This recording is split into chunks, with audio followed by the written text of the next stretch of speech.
Once again, can everyone please take their seats?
Okay.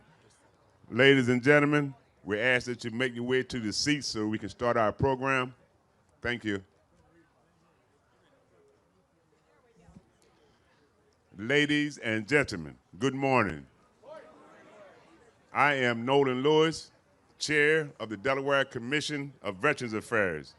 On behalf of the DCVA, Delaware River and Bay Authority, and the Delaware National Guard, welcome to today's ceremony. The war memorial that stands before us contains the names of 15,000 Delaware and New Jersey members who gave their lives during World War II and the Korean War. At this time, we ask that you observe a moment of silence for those names inscribed on the memorial and for all who have given the last full measure. Can you please rise?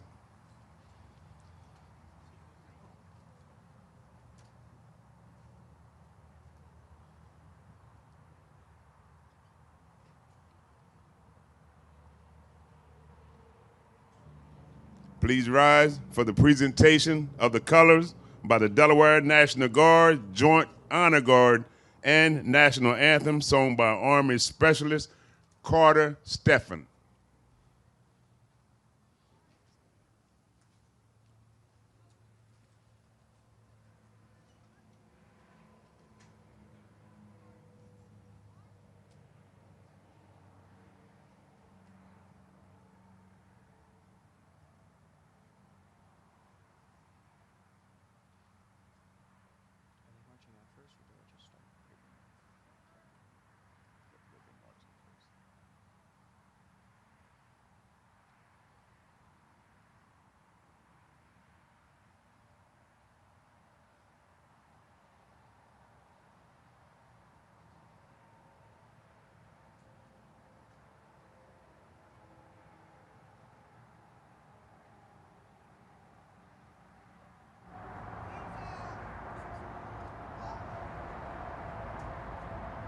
Present the colors.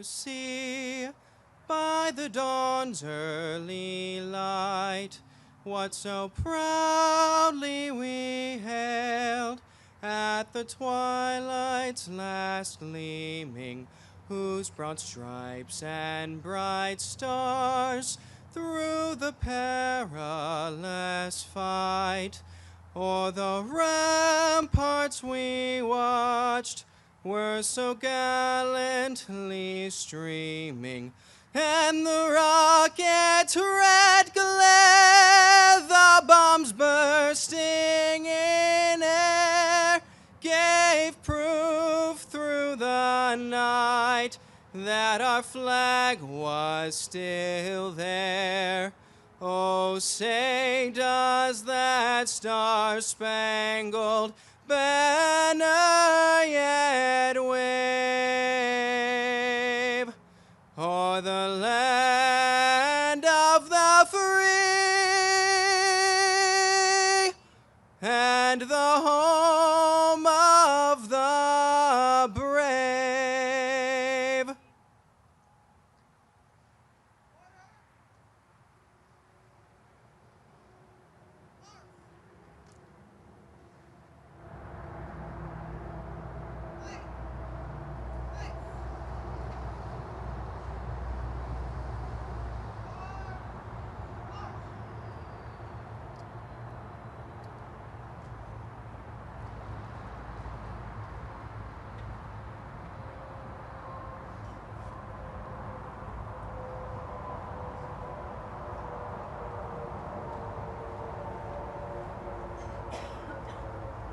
Please remain standing.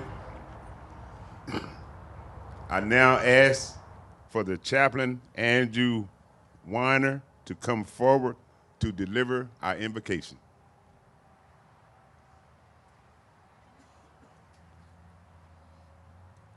Let us pray. Almighty God, you give us life and breath. We gather here to honor those who have served our nation and gave their last full measure. They never made it home to family and friends. Be with their families especially. Give them comfort and strength. Generation after generation, the fallen have preserved our liberty. Remind us again that liberty is not free, but it is of great cost. We honor our fallen service today. Almighty, meet us here. You are the author of life and freedom. Amen.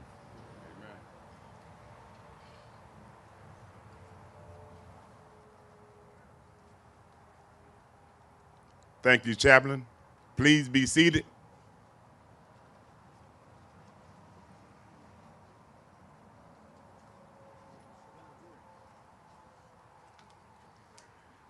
At this time, we would like to recognize our distinguished guests in the audience. Please stand when recognized. The 46th President of the United States, the Honorable Joseph R. Biden.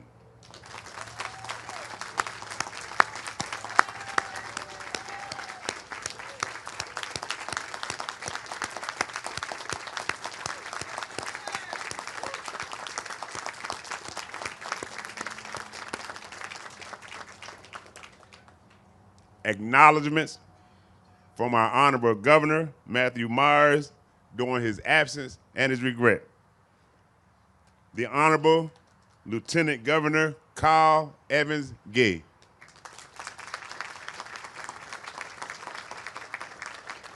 The Honorable U.S. Senator Lisa Blunt Rochester.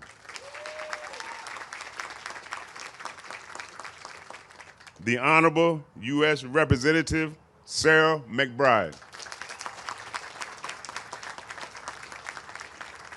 The Honorable former U.S. Senator Tom Carper.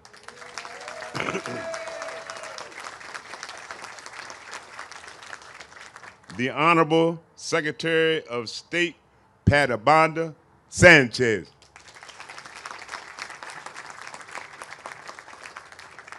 The Honorable Delaware Attorney General Kathleen Jennings.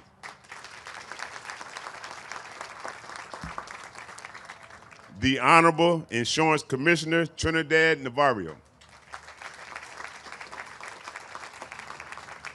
the Honorable Delaware Auditor of Accounts Lydia York, Adjutant Major General James Benson,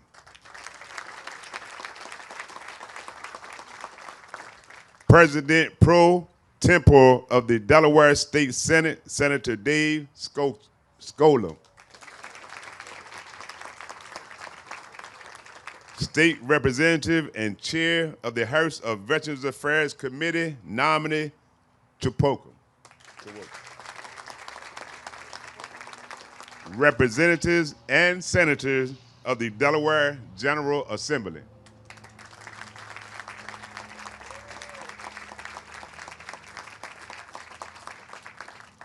Executive Director of the Delaware River and Bay Authority, Tom Cook.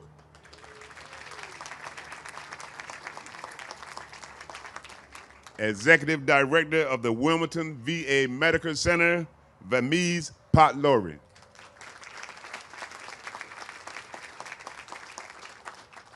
Acting Director of the Office of Veterans Services, Dennis Linden.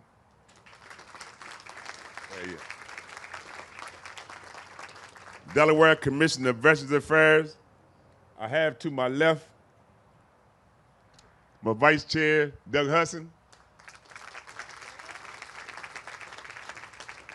Also, Commissioner McGuire,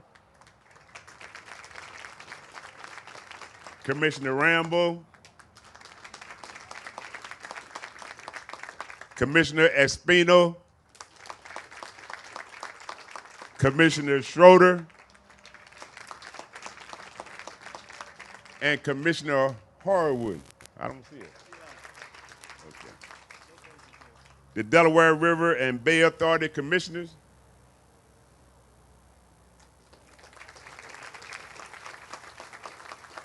And last but not least, our Gold Star families.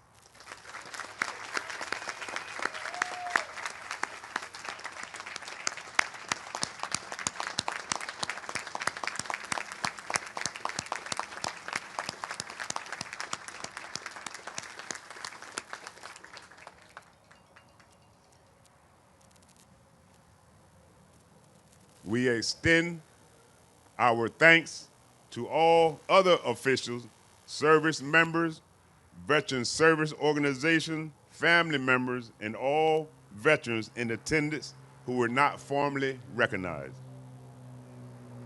It is now time for our Memorial Day messages. At this time, please welcome former U.S. Senator Tom Carper.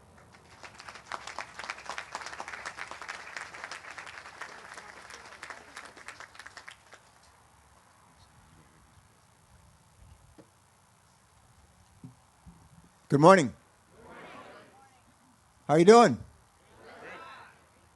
Great to be with all of you today. Martha and I are delighted that you're here. We're delighted that we are here. We've been coming here for some of us. Been coming here for quite a while, Mr. President, and it's glad we're able to make it, and delighted that you're all able to make it as well. To all of our elected officials that lead our state, our county, help lead our country.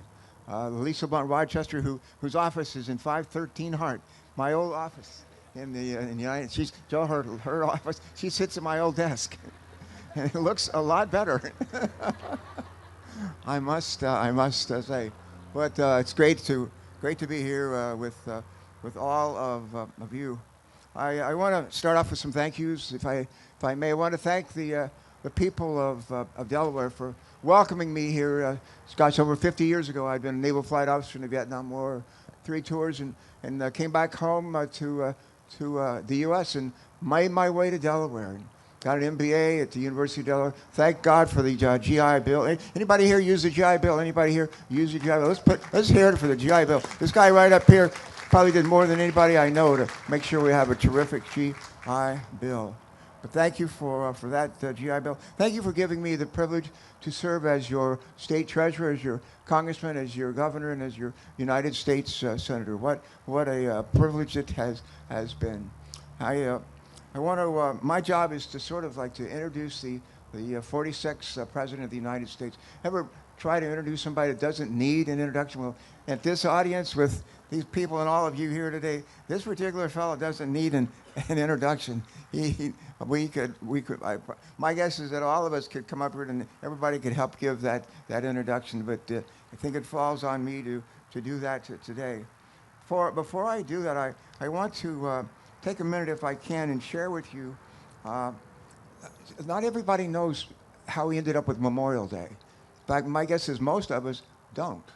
And I'm just going to take, before I introduce President Biden, I'm going to take just a minute or two and just kind of tell us where Memorial Day came from. How do we end up with Memorial Day in this country? A fellow named Frederick Douglass, one of the early giants in the history of our country, believed that Decoration Day, some of you may remember Decoration Day, which was the original name for Memorial Day, was our nation's most significant holiday. On May 30th, 1871, the 4th annual observance of Decoration Day, he honored the unknown Union soldiers at Arlington National Cemetery who died in the Civil War. Douglass spoke that day of his concern that with the passage of time, the lives of 400,000 Union soldiers who died in that war, and even the meaning of the war itself, might be forgotten. He asked that day a question. He said, what should we remember them for? He asked that question not once but twice. What should we remember them for? And then he answered his own question. He replied, not once but twice. They died for their country. They died for their country. In truth, they fought to end the tyranny of slavery and to build a nation that embodied hope, freedom, and self-government throughout the world. Douglass devoted the remainder of his time to ensuring that these men did not die in vain. Gradually, Decoration Day assumed a lasting place in the calendar of national celebrations in America. In 1890, all of the United States had officially adopted it, and in the aftermath of World War I, it came to encompass the dead of all American wars. In 1967, Congress changed the name of this holiday to Memorial Day, 1967. They moved its day from May 30th to the last Monday in the month of May. And Memorial Day came to be celebrated by many as it came to be celebrated as the start of summer. And came to be celebrated as a holiday to spend at the beach, rather than to reflect on history or decorate graves or honor the dead. If Douglass were alive today, he would probably be shocked, maybe appalled, by the dissension and rancor that characterizes so much of the public discourse that takes place in our nation's capital and across America. Most likely, he would stop and remind us to lower our voices and listen instead to the voices of those who laid down their lives so that we might have a better life. The sacrifice of those who have served us in uniform literally did save our nation. They literally did save our union. And by our presence here today and in countless other gatherings across America, we make clear that we still understand and embrace that truth. And now for a few words about our 46th President of the United States, Delaware's Joe Biden. And again, many people in the audience they could stand up here and do this by heart. And we know him for so long and so well. So I'm not going to dwell at length about his bio. But I do want to tell you 3 really quick stories that I think say a lot more about him than any recitation of his bio. First of all, a bipartisan infrastructure bill. Joe Biden had been president for like a week. And he called me on the phone in Washington and said, Tommy, I want you to come over to my office. I want you to come over to my office this week in the Oval Office, and I want you to bring a couple of Democrats, a couple of Republicans from your Committee on Environment and Public Works, and I want us to figure out how we're going to not just talk about an infrastructure bill, an infrastructure program for our country, but actually build one. And 6 days later, I was in his office, and I had with me Shelley Capito, Republican from West Virginia, and several others, Ben Cardin from Maryland, and others. And we sat there with the president. And I'll never forget that day. My guess is you won't either, Mr. President. And what he said to us that day is, he said, we got to stop just talking about rebuilding our infrastructure, our roads, our highways, our bridges, our airports, our railroads, ports. We got to actually do it. And he said, I want you to, looking at us as served on the Environment and Public Works, I want you to report out a committee, a bill by Memorial Day. I want you to report out to the Senate a bill by Memorial Day. And we said, yes, sir. And we talked for it a little bit longer and then left. And I remember standing outside your office, and someone said to me, who's going to do this? And I said, we are. We are. By the end of that summer, we actually took up on the Senate floor and the House floor the biggest infrastructure bill ever in history of the history of our country. And before Thanksgiving, President Joe Biden put his name on that legislation, and we were off and running. But it took his leadership, his insistence that we have not just Democrats in the room, but Republicans as well. Not just the House, but the Senate. And that's what we did. And it led us to the biggest infrastructure bill ever and helped launch one of the strongest economic recoveries in the history of our country. That's one story I wanted to share with you. Another story I want to share with you deals with Ukraine. Anybody here ever been to Ukraine? I know some have. Some have actually been to Ukraine. And President Zelensky, the president of Ukraine, wonderful human being, was speaking a couple of months ago to a combined session of the Senate, and we all gathered in the old Senate chamber, and it's really packed, really crowded, and President Zelensky was introduced, and I sat in the audience, like right where you're sitting, that far away, and he was up here, was introduced to speak and spoke. I was wearing that day, as I am today, a lapel pin that combines the U.S. flag and the Ukrainian flag. And I noticed in the course of his remarks, his eyes kept coming back to my lapel pin, my flag pin. And when he finished speaking, huge audience, Democrats, Republicans on the House and Senate, and a great applause. I thought it would never end. And when he finished, the event finished, he didn't just leave. He literally walked over to where I was standing. And I stood up, and I said, Mr. President, you are a hero. To President Zelensky, I said, you are a hero. He took his hand, I'll never forget it. He put it right on this lapel pin that has the Ukrainian flag and the American flag. He put it right there. And he said, no, he said, you are our heroes. And he said, and President Biden is the biggest hero of them all. We in the Ukraine, we love him, we love him, we love him. One last quick story, and I'll pass the baton. Martha and I have a couple of boys, and the youngest one is Ben. Ben grew up in public schools here in Delaware and turned out pretty well. And Ben got in, couldn't get it. He was waitlisted at the University of Delaware. That's a joke. But he ended up getting into William and Mary. And we were driving down to William and Mary to help him move into his dorm as a freshman at William and Mary. And as they're driving down with the car that day with Ben and Martha and myself, I don't think Christopher was with us that day, but we're driving down, and the phone rang. And it was a time when Barack Obama was the nominee, going to be the nominee of the Democrats for president, and he was trying to figure out who to make his running mate. And there was a lot of speculation that it might be Evan Bayh, it might be this person, it might be Joe Biden. And we were expected to hear, literally that day, it was a Saturday, we were literally expected to hear that day who Barack was going to choose as his running mate. And the phone rang, and on the phone was Joe Biden. And I said to him, I said, are you going to be the vice president? He said, no, I'm not calling about that. I said, well, what are you calling about? He said, I called to talk to Ben. Really? Ben, who was just graduating from high school and just starting college and moving into his dorm for the first time. He said, I'm calling to talk to Ben. I said, Ben Carper? And he said, yes, put him on the phone. So I put him on the phone, and as it turned out, Joe Biden wasn't calling to say that he had made the list, he was going to be the vice presidential candidate, or he wasn't, or was going to fight. We'll find out the next day. He was calling to talk to Ben Carper, as Ben was ready to set off in his next adventure to be a freshman and later on to go off to do amazing things with his life.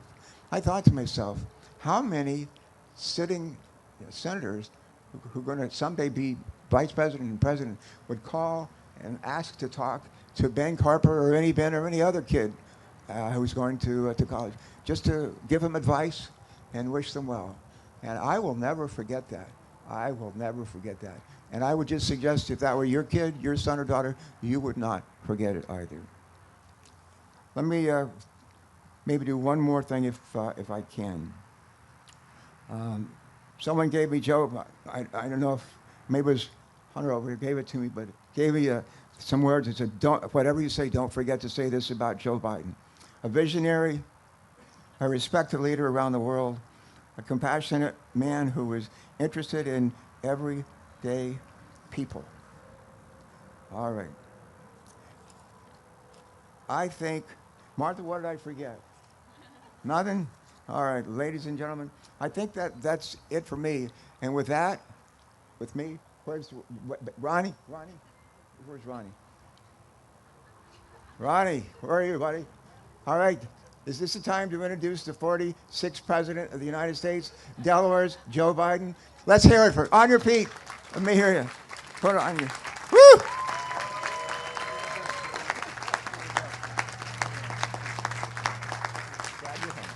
Glad you're home. Thank you. No, come on, you can do better than that. Go on. Knock it out of the park.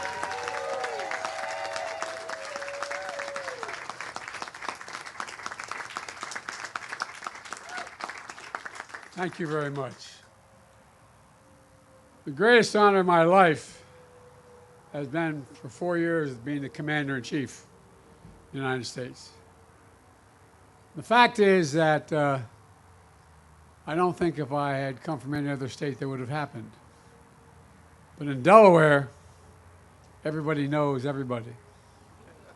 And it's important.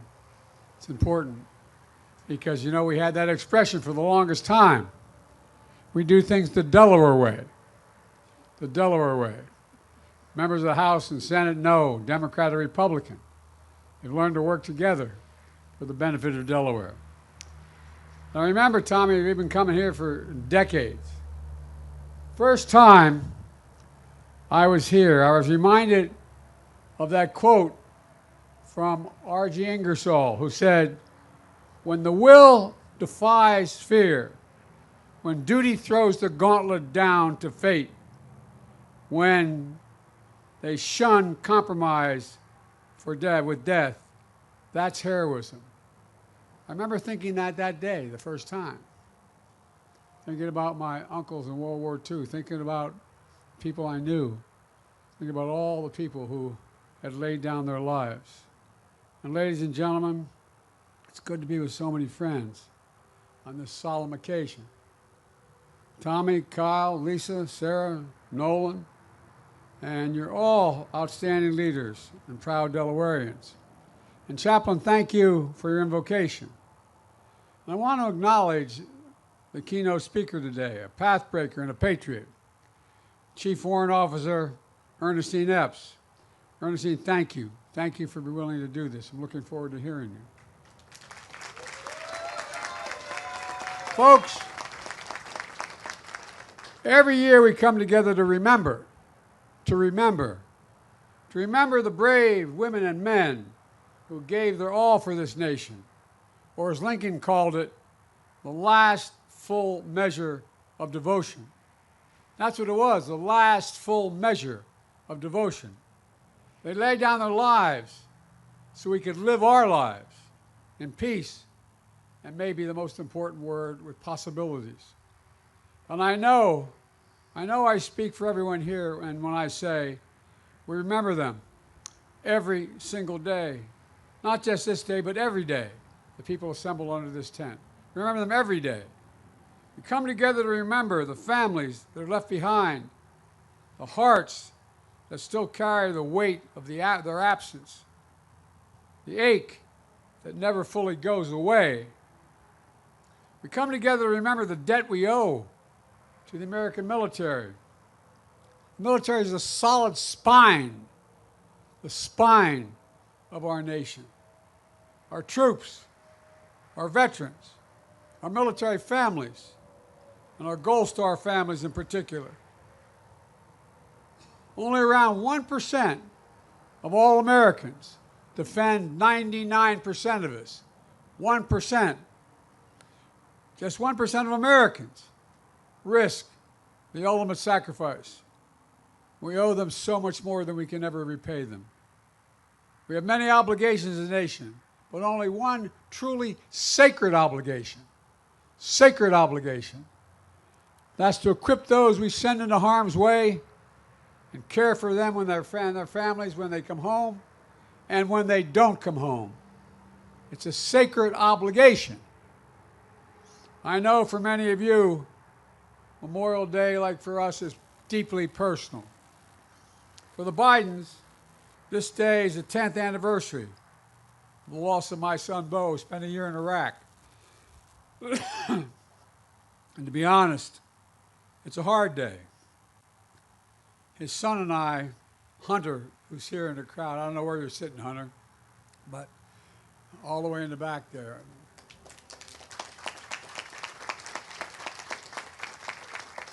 His daddy came to this event with me about the same age when he started. He just graduated from high school, heading off to college. And you know, it's being with all of you, but quite frankly, makes things a little bit easier. It really does. So thank you for allowing me to grieve with you. Some of you know, some of you knew my son, Bo. He served in the Delaware National Guard, including a year in Iraq. Remember, I got a phone call. I was in Washington. His dad, what are you doing Friday? I said, what do you need, honey? He said, I want you to pin my bars on. I said, pin your bars on? You have 2 kids, you know? Dad, somebody's got to do this, Dad. Proudest day of his life was putting that uniform on. That's not a joke. That's not hyperbole. That's real. And you know, it's one of the proudest things I ever did, pinning his bars on him. And it means so much to our family at the headquarters of the Delaware National Guard has been renamed after Bo. His legacy lives on. His children, his grandchildren, his great-grandchildren, like those you lost, will be remembered. They'll remember who he was. And just like the legacy of all our fallen heroes lives on, they live on in us. And they live on in the strength and freedom of our nation. That sounds like hyperbole, but it's real. It's literal. So everyone who came here today to grieve with grief in your heart, please know you're not alone. You'll never be alone. And your loved one will never be forgotten. Period. My friends, Memorial Day is about something profound. Our politics have become so divided and so bitter. All the years I've been doing this, I never thought we'd get to this point. But we are. Our troops don't wear a uniform that says, I'm a Democrat or I'm a Republican. It says, I'm an American. I'm an American. That's who I am. I'm serious about this. I'm not joking.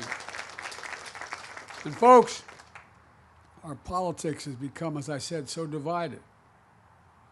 They wear the uniform of the United States of America. The only nation in the world, literally, not figuratively, the only nation in the world founded on an idea. An idea. Every nation was founded on geography, ethnicity, some unifying principle, but not an idea. The idea of America was founded on, we hold these truths to be self-evident, that all men and women are created equal, endowed by the Creator with certain inalienable rights, life, liberty, pursuit of happiness. We meant it. That's who we are. That's what makes America the most unique nation in the world, literally, not figuratively. In fact, folks, you know, for generation after generation, the profound idea has been defended by ordinary citizens who stepped up and answered the call. Because of them, American democracy has endured for nearly 250 years. Every generation has to fight to maintain that democracy. Every time, every generation. Because of them, our government is still of the people, by the people and for the people. They are we, and we are still free.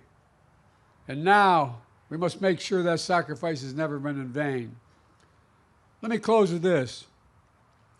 The women and men we honor today who are no longer with us, but you can still hear their echoes. Literally, can't you, if you lost anybody? You can hear their echoes, the echoes of their voices. They're asking, what will we do? We who are alive, we who remain. They're not asking us to risk our lives. They're asking us to stay true to what America stands for. They're not asking us to do their jobs. They're asking us to do our job, to protect our nation in our time, now, to defend democracy, to be part of something bigger than ourselves. So today, let's renew our pledge to honor our heroes. I mean this sincerely. Renew our pledge to honor our heroes. Think of what they did. Think what they'd be doing if they were standing here today with us. Not only with our words, with our deeds. To care for their families. To support our veterans. With more, not less. I get really angry when I hear about veterans are seeking too much. They're not enough. That's why I wrote the legislation relating to Gold Star families and the rest. It's an obligation we have. It's a matter of honor. Honor. Ladies and gentlemen, to make sure our democracy always lives up to their bravery. To their bravery. And I want to thank you very much, and I want to recognize the guy who's brand new to all this. He's only a little over 100 years old. But I tell you what, man, every time I come, I love seeing him because he always pats me on the face and gives me a kiss. Sir, thank you for all you've done. Your generation and every generation since then. And folks,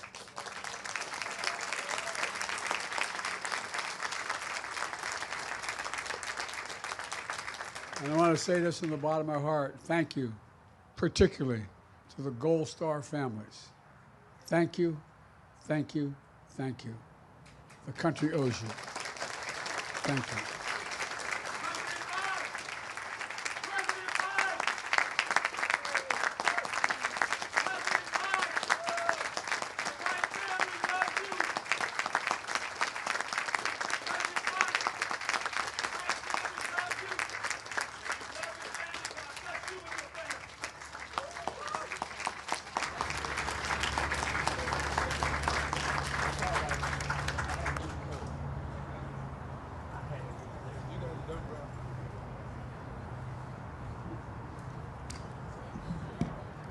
Thank you, Senator Carper and President Biden. At this time, please welcome Lieutenant Governor Kyle Evans-Gay.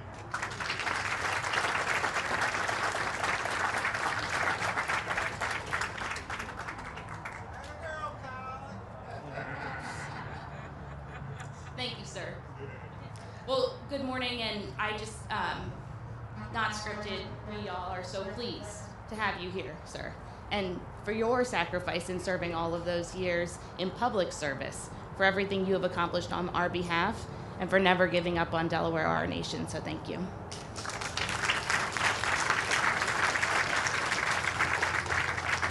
It is an absolute honor to be assembled here with you today, in particular to our commission, all of our honored members, my state colleagues, and members of the General Assembly, in particular to those who are serving on our Joint Finance Committee and who could not be here today. I know they are with us in spirit doing the good work that we do every day.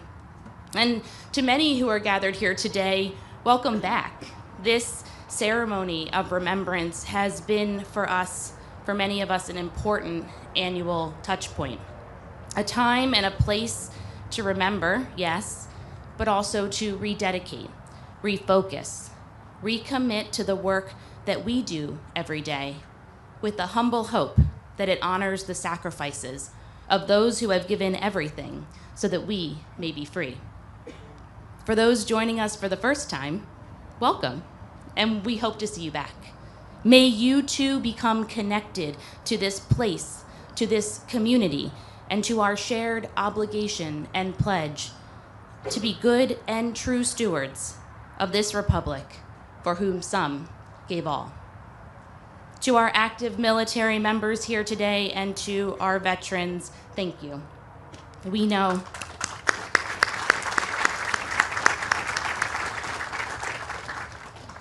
that as we honor our fallen today, the sacrifices of service are manyfold, and that the loss of those who you served with, who you protected, and who protected you creates invisible chasms that can be difficult to describe or explain to anyone who has not walked in your shoes. Your dedication to remembering our fallen is a constant reminder that we all must never forget. And to our Gold Star mothers and families, it's hard to find the words. So instead, I'd like to share with you a brief story that better explains how I feel today. Last weekend, I was standing with Judy at our Delaware Veterans Memorial Cemetery in Bear. A young group of scouts came up to us and introduced themselves. One noticed Judy's name tag and asked if she worked for the government.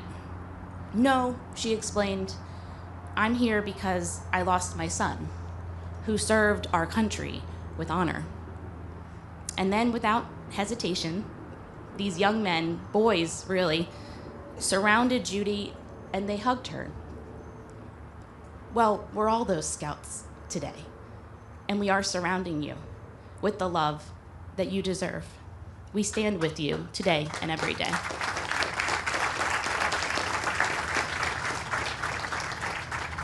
Because even when Memorial Day ceremonies conclude, our duty to the fallen does not. We continue honoring them by telling their stories, teaching their values, and upholding the promises they fought so hard to protect.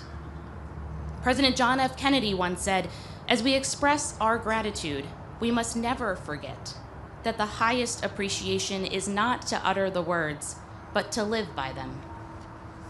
We honor our fallen by living lives worthy of their sacrifice, striving to uphold the standard of service they set in the roles we are privileged to hold.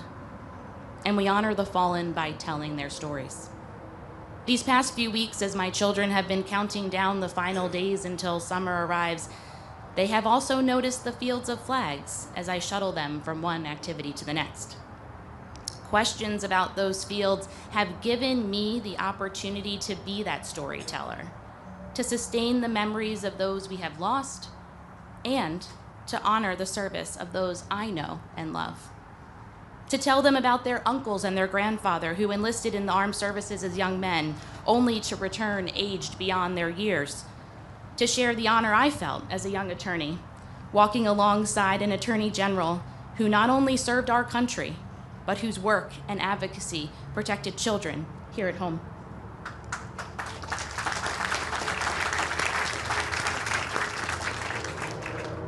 To bring them to places like this memorial, to read the names on the walls behind us so that they can begin to understand the gravity of all that has been sacrificed.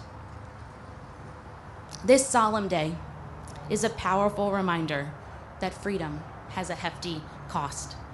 Let us all commit to telling the stories, to showing our gratitude, and to living lives worthy of the sacrifices that have been made. Thank you.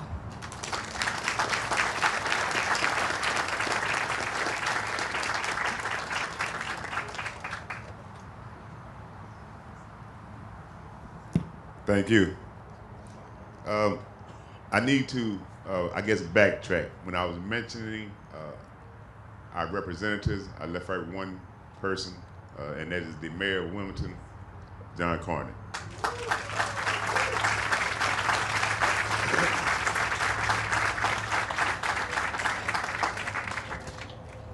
All gave some, and some gave all. At this time,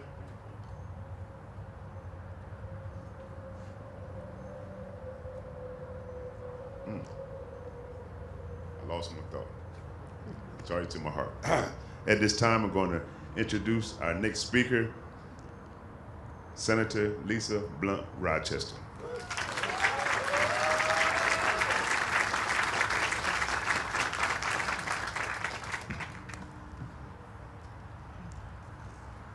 Thank you, Commissioner Lewis.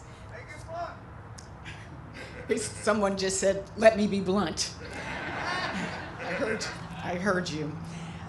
Protocol having been established, I want to start off by thanking the Delaware Commission of Veterans Affairs, the Delaware River and Bay Authority, and the Delaware Office of Veteran Services for again hosting an incredible event. Today is even more special. The speeches that we have heard, the presence of all of you, it is truly an honor to be here. And I also want to extend my deep gratitude to President Joe Biden for your years of service, and especially for being here on a day that I know is so important to you and your family, and to have your grandson Hunt here as well, Bo's son. One of the things that was not mentioned is your commitment in ensuring that the PAC Act, like not just thinking about veterans, but living up to the ideals, the promises that we made. I feel it was and Senator Carper, correct me if I'm wrong, but it was one of the largest investments ever made for our veterans. And so please, the PAC Act, this president did that. President Joe Biden, along with the House and the Senate. And I'm also pleased to join my predecessor and my good friend, Senator Tom Carper. I'm glad you started off with Frederick Douglass and Decoration Day, because I think a lot of times we do things routinely, but we don't really know why we did them. And so to remind us that it was at a time when our country was tearing apart, that for our veterans we came together. And so thank you so much for your service. To our Lieutenant Governor, Kyle, what a beautiful, beautiful tribute you gave as well in representing our governor and our state. And to all of the incredible elected officials, I'm proud to be here with our Congresswoman Sarah McBride, and also representing Senator Chris Coons in his absence as well. Thank you to all of the leaders of our state, all of the veterans, the service members, the families, and our community at large. Thank you for joining us.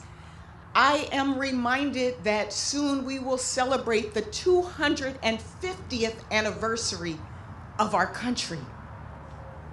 250 years. 250 years. Memorial Day calls to us. It calls upon us to remember those who fought for liberty, for freedom, and for justice, and for what it means. It is a day to recommit to those values and to pledge ourselves to service in the memory of those who gave all. Memorial Day is also a day of reflection, and it's also a day of gratitude to the families, especially the Gold Star families. Gratitude for those who paid the ultimate sacrifice. And today we know there are so many stories up and down this state throughout the years, the 250 years. Whether it is Private First Class Frank J. Cox, a Wilmington resident who lost his life in 1943 during the invasion of mainland Italy in World War II, or SP5 Richard Dennison of Sussex County, who lost his life in 1971 when a Chinook collided with a Republic of Korea plane in Vietnam. Like Matthew Flacco, a Newark resident and a Navy soldier specializing in weather for the Department of Defense, who lost his life on September 11th during the attack on the Pentagon. And like Elizabeth Lockney, a Newcastle resident and graduate of the Naval Tech Explosive Ordnance Disposal School. Remember Elizabeth. Many of you remember it was in 2007 when a car bombing, 20 days before she was meant to come home, she perished in a tour in Iraq. We hold Frank and Richard and Matthew and all of those who gave their lives in service in our hearts today, and the countless stories up and down this state. We hold our Gold Star families, our Gold Star mothers in our hearts, the mothers, the fathers, the husbands, wives, daughters, sons, friends, who gave their lives for the sake of liberty and freedom. We give you our thanks, we give you our love. I also give the Biden family our love on the loss of one of the most beautiful and brilliant service members and public servants in this state. I remember as I was, after I lost my husband, Bo called me in the hospital. The president called me in the hospital.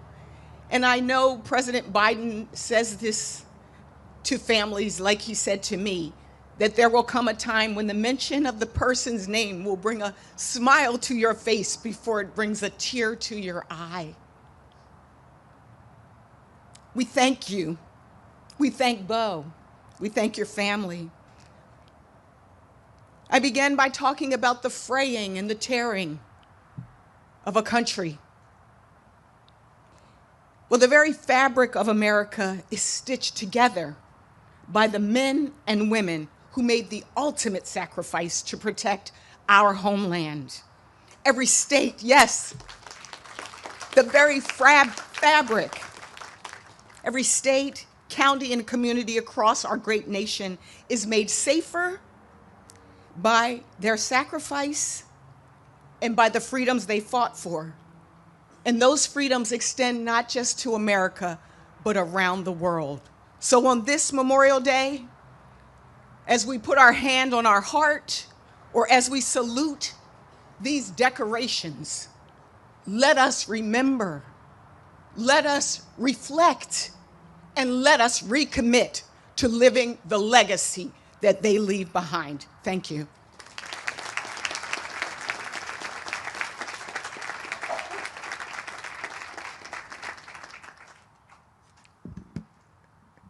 At this time, please welcome U.S. Representative Sarah McBride.